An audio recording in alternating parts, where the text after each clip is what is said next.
মনে হচ্ছে সেই স্বৈরাচারের যে আচরণ ছিল, স্বৈরাচারের যে কথা ছিল, সেই ধরনের কথার পদধ্বনি আমরা শুনতে পাই। সেজন্যই আজকে আমরা আশঙ্কিত হই অনেক সময় যে নির্বাচন নিয়ে ষড়যন্ত্র হচ্ছে।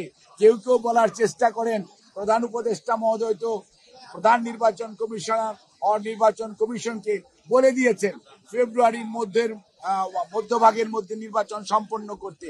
আর যখন আমরা শুনতে পাই সরকারের একটি অংশ এখনো যারা সরকারের সাথে সম্পৃক্ত আছেন, সেই অংশের পক্ষ থেকে কেউ কেউ যখন বলেন নির্বাচন এটা না করলে হতে দিব না, ওটা না করলে হতে দিব না, আবার গণতন্ত্রের কথা বলবেন। এই দেশের মানুষ গণতন্ত্রগামী মানুষ, এই দেশের মানুষ জানতে চায় তার প্রতিনিধিকে, তাদেরকে সরাসরি দেখতে চায়। এই দেশের মানুষ পিআর সিস্টেম কি সেটি কোনোদিন প্র্যাকটিস করেও নাই, সেটি জানেও না। পৃথিবীর অনেক দেশে পিআর আছে, নন পিআর আছে, বাট সবচেয়ে বড় গণতান্ত্রিক দেশ হচ্ছে আপনার ভারত, তারপরে বলেন ইউকে, তারপরে বলেন ইউএসএ। ওখানে কোথায় পিআর পদ্ধতি অনুসৃত হচ্ছে? কোথাও না।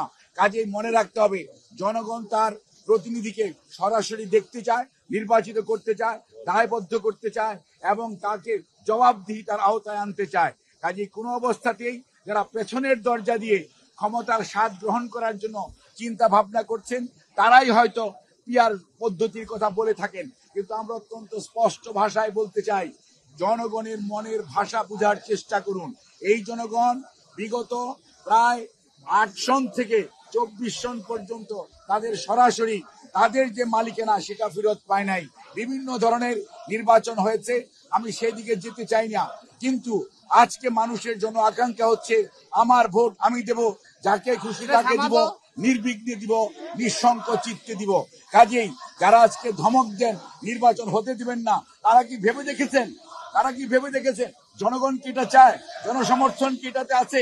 আপনারা মব কালচার সৃষ্টি করছেন, দেশের আইন শৃঙ্খলা পরিস্থিতি কোন দিকে নিয়ে যাচ্ছে, দেশের শিক্ষা ব্যবস্থা 1 বছর যাবৎ কি ধরনের পড়াশোনা হচ্ছে সেটিকে আপনারা লক্ষ্য করেছেন? আপনারা সব সময় বলেন যে নতুন প্রজন্ম, আমরা কি পুরনো প্রজন্ম আর আপনারাই কি নতুন প্রজন্ম? কখনোই না। মনে রাখবেন ঢাকা বিশ্ববিদ্যালয় যখন জুলাই 24-এ বন্ধ হয়ে গিয়েছিল তখন অনেকেই আন্দোলন ক্ষান্ত দিয়ে বাড়িতে চলে গিয়েছিলেন। এই বাংলাদেশের বেসরকারি বিশ্ববিদ্যালয় এবং পাবলিক বিশ্ববিদ্যালয় ঢাকার বাইরে যারা ছিল, ছাত্র জনতা, রাজনৈতিক নেতৃবৃন্দ সবাই ঐক্যবদ্ধভাবে সেই আন্দোলনকে টেনে নিয়ে গেছে। সেই আন্দোলন 5ই আগস্ট তার কাঙ্ক্ষিত ফল অর্জন করতে পেরেছে এবং স্বৈরাচার পালিয়ে গেছে। কাজেই এটি ঐক্যবদ্ধ জনতার আন্দোলন, ঐক্যবদ্ধ ছাত্র জনতার আন্দোলন, কোনো একক গোষ্ঠীর এই আন্দোলন নয়। কাজেই কেউ কোনো অবস্থাতেই ধমক দিয়ে বাংলাদেশের মানুষকে দাবিয়ে রাখবেন। ইতিহাস শিক্ষা দেয় যারা 73-এও ছিলেন তারাও যেমন দাবিয়ে রাখতে পারেন নাই, আর বিগত স্বৈরাচার অনেক ধমক, অনেক প্রশাসন, অনেক আইন শৃঙ্খলা রক্ষাকারী বাহিনী, অনেক গুম, অনেক শহীদ, অনেক পঙ্গুত্ব বরণ করিয়েছেন, তারপরও বাংলাদেশের মানুষের দাবিয়ে রাখা যায় নাই, ওনাদের শেষ রক্ষা হয় নাই।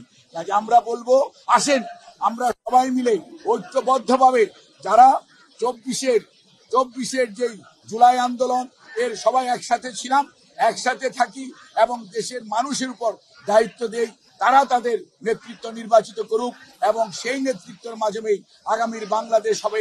তাহলেই শহীদ আত্মা শান্তি পাবে, পঙ্গুত্ব বরণকারী মানুষগুলো তাদের যে কষ্ট কিছুটা হলেও লাঘব হবে।